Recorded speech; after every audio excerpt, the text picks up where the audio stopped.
Silence, s'il vous plaît. Quand tu veux, Quentin. Je m'appelle Quentin. Et si Dieu cesse de m'aider, ce sera à moi d'aider Dieu. Ouais, pose-toi sur les jambes, voilà. Encore une fois. Et pense à ce que tu dis.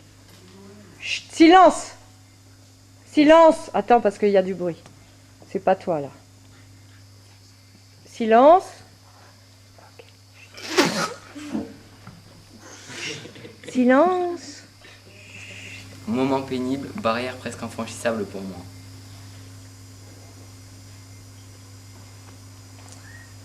Je comprends Etty et je sais ce que ça fait de se sentir rejeté. Je pense à tous ces gens qui ont été asphyxiés, brûlés. Tout ça régi par un seul homme qui se prenait pour Dieu. Je souhaite, dans ce texte, lui dire ces quelques mots. Je t'aime, mamie. Je voudrais m'échapper. Je n'ai jamais connu mon père. Pendant tant d'années, je me suis laissé faire. Aujourd'hui, je raconte mon histoire. Mon cœur, mon cerveau, mon esprit, tout cela enfermé dans un seul enclos. Tu me manques tellement. J'essaie et j'apprends à tourner la page. Je m'appelle Bertrand Chamaillou. Je m'appelle Coralie Lamière. Je m'appelle Mélanie. Je m'appelle Valentin Laponche. Je m'appelle Marina Sayuri. Je m'appelle Jean-Louis Rousseau. Je m'appelle Indira Gandhi. Je m'appelle Adolf Hitler. Je m'appelle Louis-Ferdinand Céline. Je m'appelle Carl Gustav Jung. Je m'appelle Esther Ilsoum. Je m'appelle Esther Ilsoum. Je m'appelle Esther Ilsoum. Je m'appelle Etty. Je m'appelle Warren.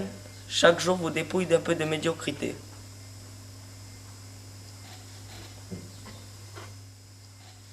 Eh bien, allons-y. Je trouve complètement hypocrite qu'un simple homme se permette de faire du mal à tant de personnes qui n'avaient aucun moyen de défense pour se protéger.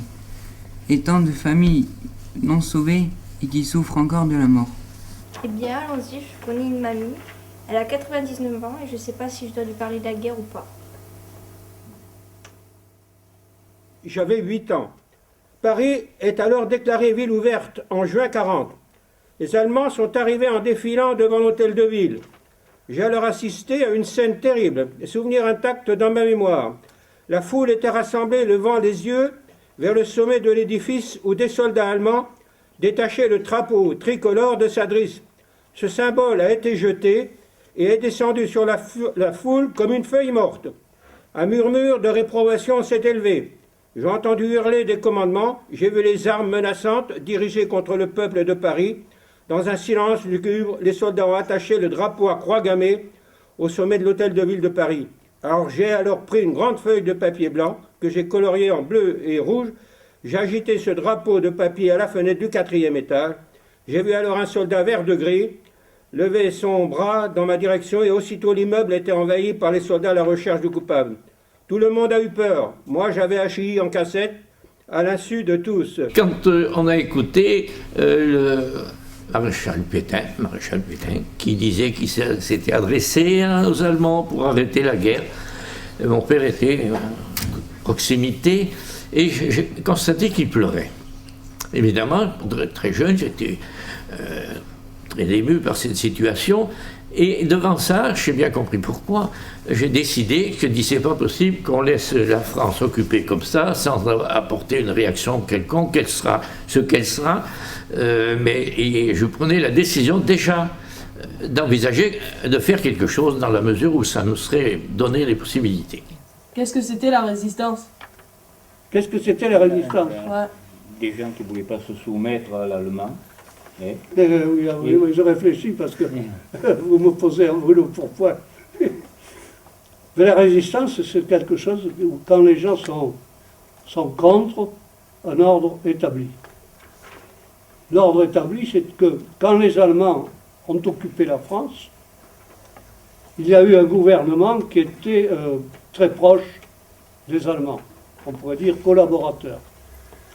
C'est ce qu'on appelait le régime de Vichy, avec à sa tête le maréchal Pétain. La résistance, donc, c'était les gens qui avaient voulu conserver liberté, égalité, fraternité, alors que le nouveau gouvernement que nous avions à Vichy avait effacé liberté, égalité, fraternité, et il y avait travail, famille, patrie. Et cette organisation, cette forme de gouvernement était très autoritaire. Vous savez que Hitler, Mussolini, Staline et bien d'autres étaient des dictateurs. Bon, eh bien, c'était un peu le principe de Vichy. Peut-être un peu moins fort, mais enfin, c'était ça. Mais sur le terrain, l'armée régulière avait été battue en 1940. Donc il fallait trouver une autre formule. L'autre formule, c'était la résistance, c'est-à-dire la clandestinité. Les Allemands aujourd'hui sont nos amis, les Anglais aussi, longtemps étaient nos amis. Mais en 1940, un bon Allemand était un Allemand mort.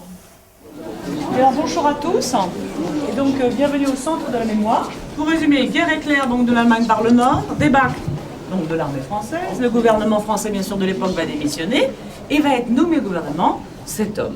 Cet homme, c'est le maréchal Philippe Pétain, héros de la Première Guerre mondiale, héros de Verdun, alors âgé quand même à l'époque, je vous le rappelle, de 84 ans. C'est un vieillard. Que va faire cet homme? Un mois après l'invasion, le 17 juin, il va faire un discours aux Français, leur demander de cesser les combats. Car il estime préférable pour la France de ne pas rentrer dans un conflit armé contre cette Allemagne qui nous a occupés aussi rapidement. Nous avons perdu beaucoup d'hommes, nous devons accepter la défaite. Le lendemain, le 18 juin 40, il y a un homme qui n'a pas du tout ce discours, c'est bien sûr le général de Gaulle, qui va faire ce fameux appel du 18 juin 40, appelle au contraire tous les Français à résister face à cette occupation nazie. Mais cet appel du général de Gaulle, émis par les ondes de la BBC, de la radio anglaise de l'époque, ne sera pas entendu par une majorité de Français. Et puis surtout, pour organiser la résistance, il faut un petit peu de temps, d'accord? Mais le temps, lui, le maréchal, il n'en veut pas. Il est persuadé qu'il vaut mieux accepter la défaite. Et donc, quelques jours plus tard, le 22 juin 40, il va accepter donc de signer l'armistice à Rotonde. Cet armistice qui prévoit donc la séparation de la France en plusieurs zones, mais les deux plus connues sont bien sûr la zone nord et côte atlantique dite occupée, et la zone libre au sud, où le maréchal Pétain va créer le nouveau gouvernement de la France. Et maintenant, nous parlerons désormais du gouvernement de Vichy. Oradour-sur-Glane étant situé à l'ouest de Limoges, Oradour était donc a priori en zone libre. Quand je dis libre, ça veut dire qu'il n'y a pas d'occupation militaire nazie sur cette partie sud du territoire, normalement. Troisième type de collaboration, sans doute la plus tragique en France, c'est la collaboration policière française. Cette collaboration policière française débute dès les premiers mois du gouvernement de Vichy par l'obligation pour tous les gendarmes et policiers de France d'arrêter les opposants politiques, d'arrêter les opposants au gouvernement de Vichy. Donc là, déjà ça nous rappelle quelque chose, ça. Ça nous rappelle en 1933, quand Hitler se débarrassait de ses opposants politiques, eh bien, le gouvernement de Vichy fait pareil. Il demande à la police française d'arrêter les opposants politiques au régime de Vichy.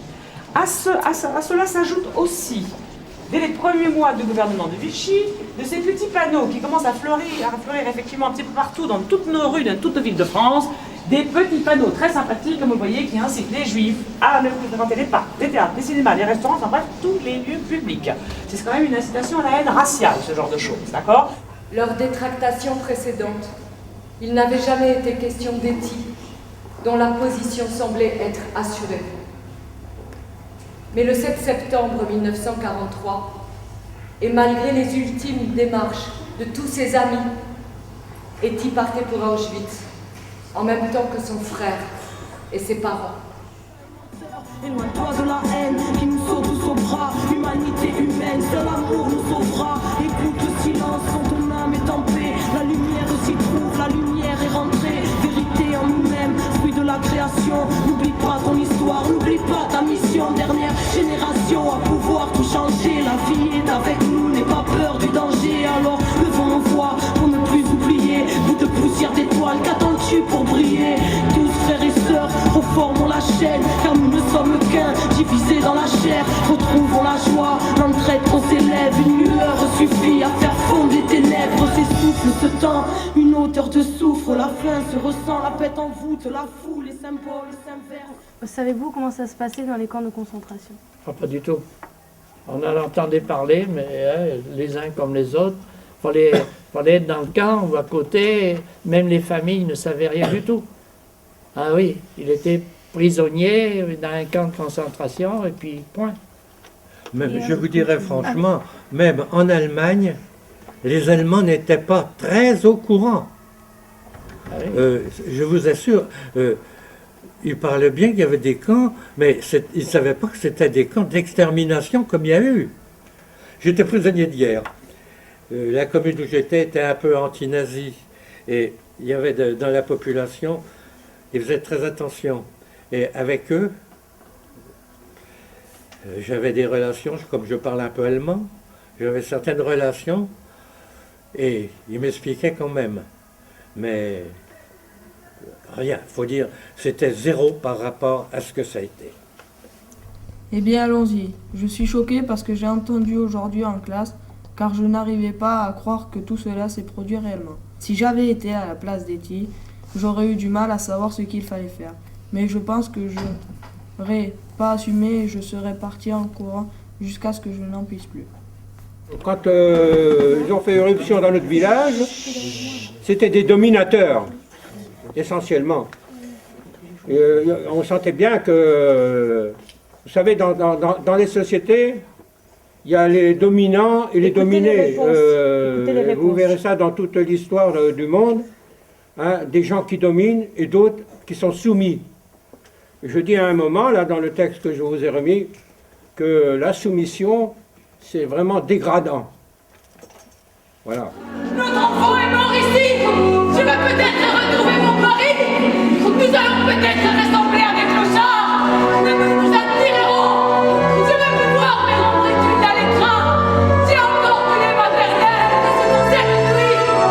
Je vais habiller des bébés et tenter de calmer des mères. Et c'est cela que j'appelle porter secours. Je pourrais me mentir. Nous savons parfaitement que nous abandonnons nos pensionnaires sans défense, au froid, à la chaleur, à l'extermination. Et pourtant nous les habillons nous-mêmes et nous les conduisons nous-mêmes jusqu'au wagon à bestiaux. Mais qu'est-ce se passe-t-il donc? Quelles sont ces énigmes? De quel fatal mécanisme sommes-nous prisonniers? Buchenwald, le camp de concentration de Buchenwald, là c'est pareil, ça a été la quarantaine, si je peux dire. C'est arrivé à Buchenwald, en wagon, à bestiaux bien sûr. Nous sommes partis de combien dans des conditions quasiment normales, c'est-à-dire de la paille, 25 ou 30 par wagon, on dit c'est presque la première classe. Et nous voilà partis, mais ça n'a pas été loin.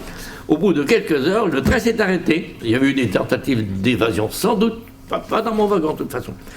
Et le train s'est arrêté, on a dit voilà, tout le monde complètement nu, laissez toutes vos affaires comme ça, et on met 3 wagons dans le même. Là, évidemment, le confort, c'était plus ça. Et ça a duré 2-3 jours comme ça, sans boire ni manger, plus de 2 jours. Et je vous assure que l'arrivée, c'était pas brillant. Les gens devenaient fous. Là, il fallait rester debout. Celui qui avait le malheur de s'affaisser, ben c'est fini, il n'y avait plus de place pour se remonter. Donc, il mourait étouffé. C'était épouvantable à voir et à entendre. Vous vous êtes jamais fait repérer par des Allemands ou... Non, les Allemands, non. Non, ce que l'on avait peur, je répète bien, c'est des Français plutôt que des Allemands. Voilà, c'est ça. Ça, il n'y a aucun problème.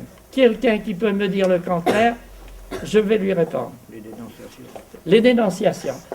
Ce que l'on pourrait dire, c'est plutôt des Français qui étaient à Blaye, je parle de Blaye, à la sous-préfecture, qui n'étaient pas des miliciens, mais presque, qui étaient plus terribles que les officiers ou les soldats allemands. La collaboration citoyenne, vous savez ce que c'est? C'est par exemple 10 millions de lettres de dénonciation pendant la Seconde Guerre mondiale. Donc on voit bien quand même qu'il y a pas mal de Français qui étaient contents de dénoncer leurs voisins. Pour rien. Pour quelque chose, on ne sait pas. D'accord, Donc ça c'est vraiment le drame. Je vous explique effectivement ce drame de Radour, c'est qu'il y en a eu beaucoup, bien sûr, le drame de la collaboration, mais celui de Radour s'inscrit, hélas, lui aussi, dans le drame de cette collaboration imposée par ce fameux gouvernement, ce terrible gouvernement de Vichy. Alors, pourquoi je vous parle de ça maintenant? Parce que tout est lié. Tout ce dont je vous parle est lié. Ça va nous amener directement, bien sûr, au Radour. Donc si je vous parle de la collaboration maintenant, c'est qu'il y a sans doute un lien avec ce qui va se passer au Radour-sur-Glane. Alors comment, en une nuit, au Radour-sur-Glane a pu être choisi? Les milices. Et oui, la colosse, les miliciens français, avec la division de la SH, qui ont informé cette division, de toutes les particularités de ce petit village. Hein, du côté que c'était effectivement un petit village tranquille, paisible, où il n'y avait pas trop de monde, où il ne risquait rien. Acte de lâcheté, d'accord, et acte, bien évidemment, sûr de terreur, certain pour le Weissreich, car elle sait qu'elle ne serait pas confrontée, bien sûr, à la résistance. Au tout début de la commune, une douzaine de camions possédés de véhicules blindés, environ 200 Waffen-SS partis de Saint-Julien, arrivent en vue de Rabourg. Début 1944, la Weissreich arrive en France, s'arrête quelques jours en Alsace, où elle va procéder donc à l'incorporation de force de jeunes Français. Il va falloir entraîner ces nouvelles recrues, et plus précisément d'ailleurs on va les entraîner dans le centre-sud-ouest de la France. Alors là il y a juste une tragédie qui est en train de se dérouler devant nos yeux, c'est que dans cette Weissreich maintenant, attention, il n'y a pas que des soldats nazis. Il y a aussi donc des Français, des malgré nous, incorporés de force et qui n'ont pas d'autre choix que d'exécuter les ordres. Votre nom s'il vous plaît, Votre nom s'il vous plaît, Votre nom s'il vous plaît, La collaboration apportée par une petite partie des Juifs à la déportation de tous les autres est évidemment un acte irréparable. L'histoire aura à en juger. En remontant le bourg, nous avons vu des Allemands partout.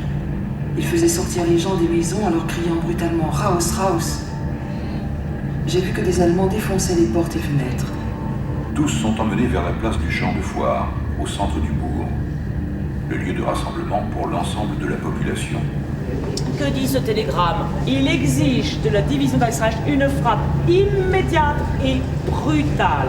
La validation donc de la brutalité. Un acte de terreur absolu. On ne sait pas où va avoir lieu cet acte de terreur. Par contre, un secteur commence à se définir. Secteur Tulle, Limoges. Ce sont des villes pas très loin d'ici. Et si on rapproche ces deux villes du mot d'immédiateté, eh bien il est sans doute possible effectivement que cette action de terreur ait lieu entre Tulle et Limoges. La majorité de la population, confiante, ancrée dans le sentiment de n'avoir rien à se reprocher, accepte les injonctions. Seules quelques personnes tentent de se cacher, de fuir. On s'est retrouvé des copains. Les copains, c'était des copains de l'équipe de football. Et on était là, nous, on s'est mis à parler de football, parce qu'il y avait un match qui devait avoir lieu le dimanche. Alors on s'est mis à parler de football. Quoi, nous n'avions pas peur. Le face-à-face dure quelques minutes. Puis le signal de la mitraille est donné. Simultanément, dans chaque lieu d'exécution, les Waffen-SS tirent. Le capitaine Kahn a rassemblé les chefs de groupe et nous a dit que sur ordre du chef de bataillon, ces hommes devaient être exécutés immédiatement. Kahn donnerait le signal de l'ouverture de feu par un coup de mitraillette. Il a donné l'ordre et nous avons ouvert le feu. Nous avons perçu le bruit d'une détonation suivie de rafales d'armes automatiques. Aussitôt, sur un commandement bref, les 6 Allemands déchargèrent leurs armes sur nous. À la première rafale, j'ai été blessé. Je me suis écroulé. Le mitraillage terminé, des Waffen-SS marchent sur les corps et achèvent des blessés. Il y a eu un grand cri. Tout le monde a poussé un cri. J'ai poussé un cri. Tout le monde a poussé un cri.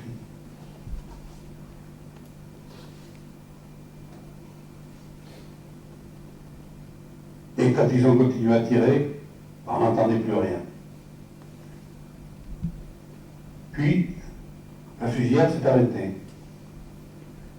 Moi, j'ai bougé un petit peu parce que j'étais très mal en dessous.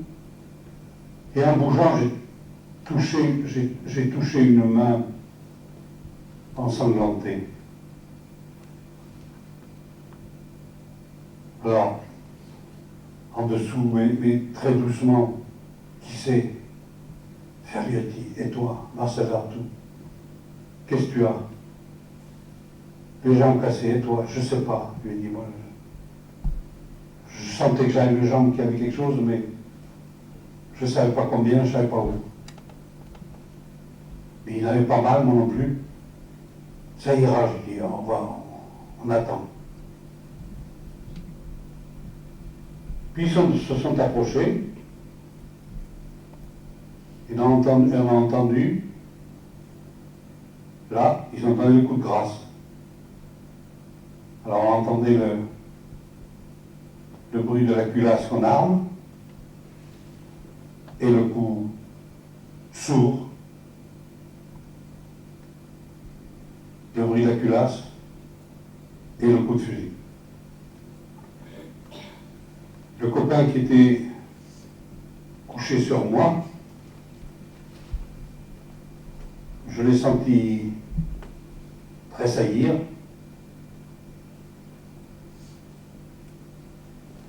Et puis plus rien.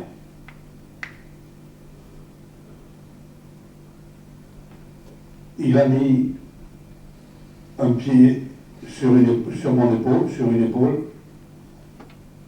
Je lui ai dit, c'est pour moi. Ben non, il tirait à côté. Moi, il devait me considérer comme mort.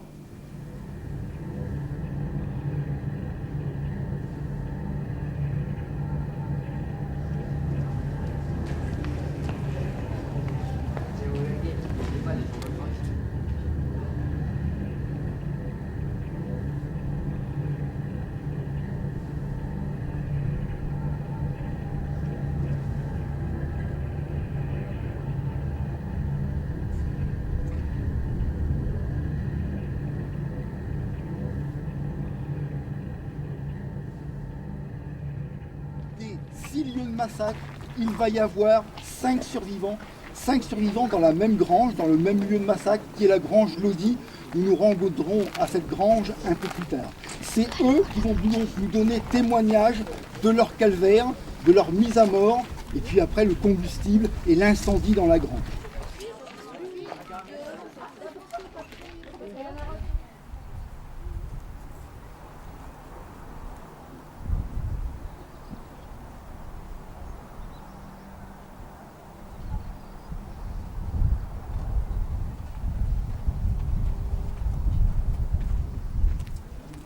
Tout ce que l'on sait sur le massacre, c'est parce que des gens ont vu, des gens ont assisté ou nous ont entendus. C'est quelque chose de terrible. Alors bien sûr, quand on l'entend au centre de la mémoire, quand on le lit, ce sont des mots. Nous, on l'a vu, nous, elle nous l'a raconté. Ça hurle, ça essaye c'est abominable. Quand ils vont employer des gaz, il y a l'explosion, ils jettent des grenades, ils mitraillent, mais quand ils mitraillent, ils rentrent jusque dans la sacristie.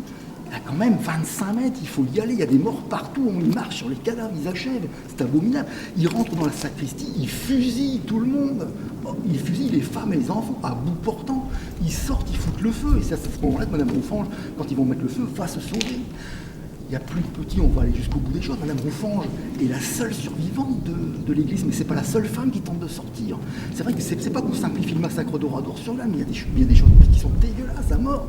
Elle est suivie dans sa fuite par une jeune mère de famille de 24 ans, qui a son bébé de 7 mois dans les bras, et elle passe exactement par le même chemin que Madame Ronfange. Madame Ronfange est passée la première, elle a sauté, mais Madame Joyeux, c'est comme ça. Madame Joyeux, c'est son nom. Elle aussi, elle arrive là-bas en haut, mais elle a son bébé de 7 mois, donc elle n'arrive pas à sauter avec son bébé dans les bras, parce que la hauteur ici, il y a 3 mètres 50, on dit, qu'est-ce qui se passe, moi je saute. Mais quand vous êtes à l'extérieur, il y a facilement 5-6 mètres, c'est beaucoup plus impressionnant, donc elle n'a qu'un temps d'arrêt, et plutôt que de sauter avec son bébé dans les bras, elle le lance à Madame Ronfange en espérant que Madame Ronfange va rattraper le gosse. Madame Ronfange n'arrive pas à le rattraper, il tombe par terre, donc ce sont des cris, ce sont des hurlements, et des cris, des hurlements, il y en a encore, ça dure une demi-heure dans l'église. Je sais pas moi, une demi-heure montre en main, quand on dit une demi-heure c'est pas très long, mais une demi-heure montre en main quand on massacre tout le monde, ça dure une éternité. Ils sont vus, ils sont mitraillés, Madame Joyeux va être tuée sur le coup, Madame Ronfange va recevoir 5 balles dans le corps, et puis on va aller jusqu'au bout des choses parce qu'on est là ici entre adultes, l'enfant n'est pas mort dans la chute, il récupère le nouveau-né, son corps va être retrouvé dans les fosses septiques du presbytère, il a eu la tête claquée d'abord contre le mur.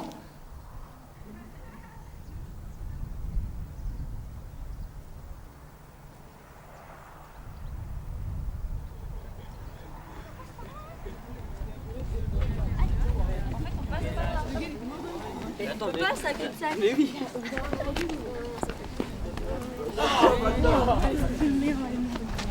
J'ai faim, putain, j'ai faim. Donc, quels étaient les sentiments que vous ressentiez J'étais violent d'abord, comme je vous ai dit. Et puis, il y avait la vie. Qu'est-ce qu'on allait faire? Je n'avais pas d'argent, je n'avais rien du tout. Il fallait que je trouvais quelque chose à faire. C'est la lutte pour la vie qui continuait pour nous. Pour rien. On n'avait rien. Le sentiment contre qui? Envers qui? Envers les Allemands? Oui. Oh, si j'avais pu en 31, je l'ai cramouillé. Je l'ai cramouillé. J'avais une haine terrible. Il faut quand même se mettre dans l'idée que j'étais marié depuis 10 mois. Il m'a vécu ma femme. Il m'a vécu ma mère. Si j'en aurais pris un, je le bousillais. Et lorsque on m'a dit le Pressac, j'ai su qu'ils avaient fusillé des Allemands. J'ai su qu'ils avaient fusillé des gars de la Gestapo. J'ai su qu'ils avaient fusillé des Français miliciens. Mais à l'époque, j'étais d'accord. Très d'accord. Tout à fait d'accord. J'avais la haine. Puis... La haine n'est pas dans ma nature. Pas dans ma nature. Si j'en venais, par la grâce de cette époque, À éprouver une véritable haine, j'en serais blessée dans mon âme, et je devrais tâcher de guérir au plus vite. Qu'est-ce que ça représente pour vous, cette notion du pardon?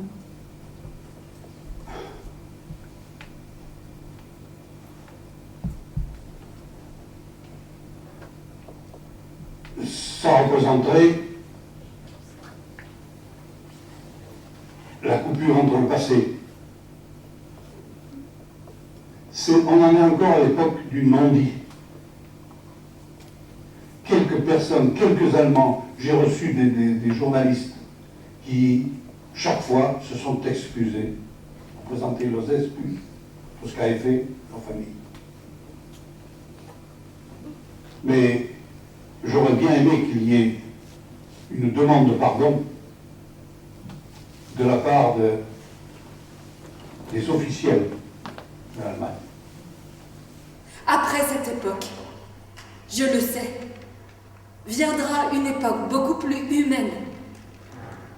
Préparer les temps nouveaux, les préparer déjà en nous, leur transmettre cette part indestructible de moi-même, car ils viendront, certainement. Ne se lève-t-il pas déjà en moi jour après jour? Je voudrais ajouter, les étrangers qui vivaient en France, qui étaient des émigrés, je vous parle en 1939, qui étaient venus parce que nous étions le pays de la liberté, se sont battus peut-être mieux que les Français. Voilà, et je suis convaincu, je vous dis que la jeunesse réagirait. Peut-être qu'elle est futile. Nous autres, si, on était azous, on était plein de futilité. Et puis quand il a fallu, on a pris des fusils. Voilà. Et là, je suis convaincu que ça se passerait de la même façon. Et les filles étaient dans le coup. Et qu'est-ce que vous avez ressenti quand vous avez su que la guerre était finie, qu'on avait remporté Ah, là, bon, ben là, déjà, là, c'était déjà... On a entendu les cloches qui sonnaient, et moi, j'étais pas loin, on a couru, et puis c'était la libération. Vous savez, j'avais perdu toute la civilisation.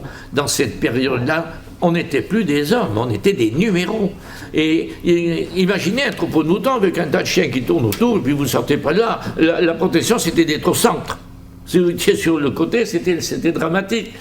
Et donc, j'avais perdu ce sens humain de contact. Je n'osais pas contacter les gens, et eux, apparemment, ne cherchaient pas trop à s'approcher de moi. Malheureusement, au retour, la vie n'était plus du tout pareille. Premièrement, comme les amis viennent de le dire, c'était la misère, il n'y avait pas d'alimentation, il y avait... Bon. Et il a fallu tout reprendre à zéro. Alors, personnellement, pour moi, pour mon compte personnel, vous voyez, quitter vos études pendant 8 ans. Vous voyez? J'ai quitté en 1937, j'ai repris qu'en 1945. Alors, bon, je vais passer pas une licence, une capacité de droit. Vous savez, le droit, en 8 ans, il est évaporé. Hein, faut le dire. Donc, il a fallu repartir à zéro. C'est ça toute l'histoire. Voilà. L'après-guerre, c'était ça. Et petit à petit, bon, ma foi, chacun a repris confiance, et puis nous sommes repartis, disons, tranquillement. Quelle relation avez-vous avec les Allemands? Mes enfants, les 3 enfants sont allés en Allemagne dans des échanges scolaires. Moi, j'ai absolument rien contre eux. Maintenant, on est en Italie, Et puis mes enfants sont allés faire des séjours et nous avons reçu des jeunes Allemands. Les jeunes Allemands qui sont venus avec Zulpisch. Je ne sais pas si vous avez entendu parler de Zulpisch, l'organisation. Et un jour, on a reçu un jeune Allemand, je vais vous dire quelque chose qui va vous surprendre. Un jeune Allemand qui faisait la tête, il était arrivé à la maison 3 ou 4 jours avant, mais il avait voulu retrouver ses copains à Blaye, donc on l'avait amené, et il revenait, il faisait une drôle de tête. Et mon épouse lui demande, mais pourquoi vous faites la tête? Il me dit, parce qu'à Blaye, on nous a traités de nazis. Ouais. Ça fait mal. Parce qu'on était en train d'essayer justement de recoller les morceaux avec les Allemands. Ça m'a paru... Et je vous dis tout de suite que les gens qui les ont traités de nazis, ils ne devaient pas valoir bien cher. Et que ce n'était pas ceux-là qui ont fait de la résistance. Moi, je ne me rendais pas compte à cet âge-là. L'histoire du drapeau bleu-blanc-rouge, moi j'ai fait ça instinctivement.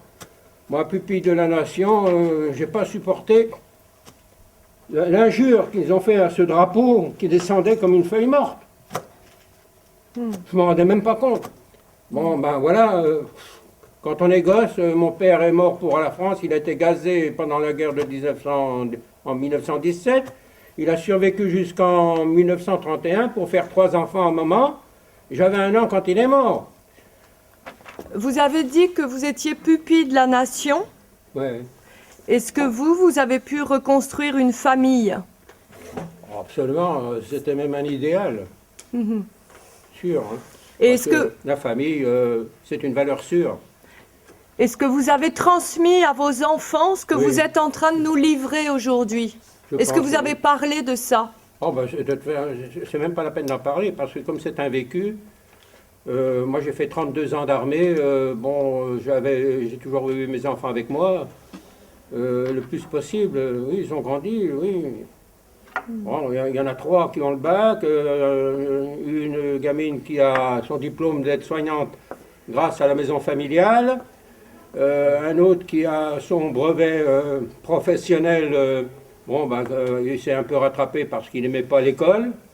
Alors, mais ça, je peux vous dire que la formation alternance école-entreprise, ça c'est formidable. Parce que ma gamine, elle était cataloguée en 3e, a perdu la foi. Qu'est-ce qu'ils avaient mis? A abandonné la lutte. Et ici, dans cette maison familiale, il y avait une cabane à l'entrée, là, un champ labouré plein de gadous. Et à cette époque-là, j'ai inscrit ma gamine ici.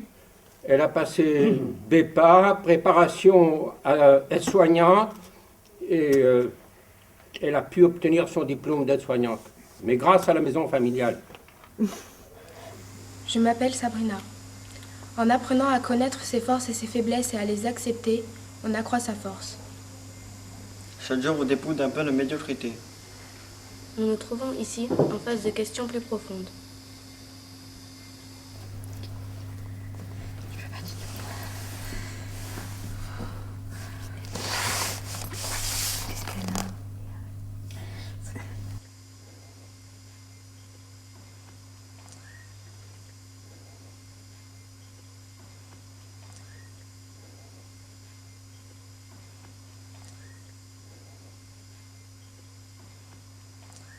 Nous avons eu 65 années de paix dans notre hexagone. Alors, vivez en paix. Avec vous-même, avec la société.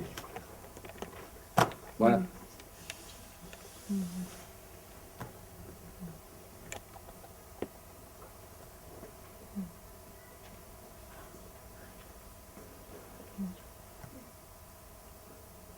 Ça paye d'être volontaire. Aussi, on monte toutes les C'est fois. super, bravo, c'est super. Ça s'est bien passé, vous? Oui, très bien. Ok, donc vous savez vos textes. Vous savez vos textes. Bon, tu vas être sur scène ou pas? Oui, c'est moi, Marianne. Ça va être bien. Regarde, tu sais, regarde comment ils ont... Vous avez vu comment ils ont stressé aussi au début quand il nous a lu son texte? Il a pleuré à un moment. Ah, il a beaucoup pleuré. Ouais. Enfin, beaucoup, il a trop stressé. Mais regarde, tu vois, elle a pleuré l'autre fois comme lui. Et puis tu vas stresser sur scène comme lui, il vient de stresser pour vous, quoi. Tu vois? Regarde les belles images. Faites voir. Non, il n'y a pas de... Comment?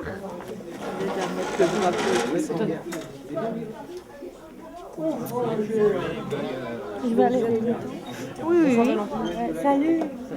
Ah, oui, vous avez pris rendez-vous déjà? Oui, jeudi, elle nous a dit à 17h30. Ah, t'es dedans, super. Moi aussi. Yes. Ok, super, bravo. Apprenez bien, je suis fière de vous. Regardez. Bien. Ah, aïe, aïe, je suis beau, je sais. C'est très bien quand tu aides à changer le drapeau.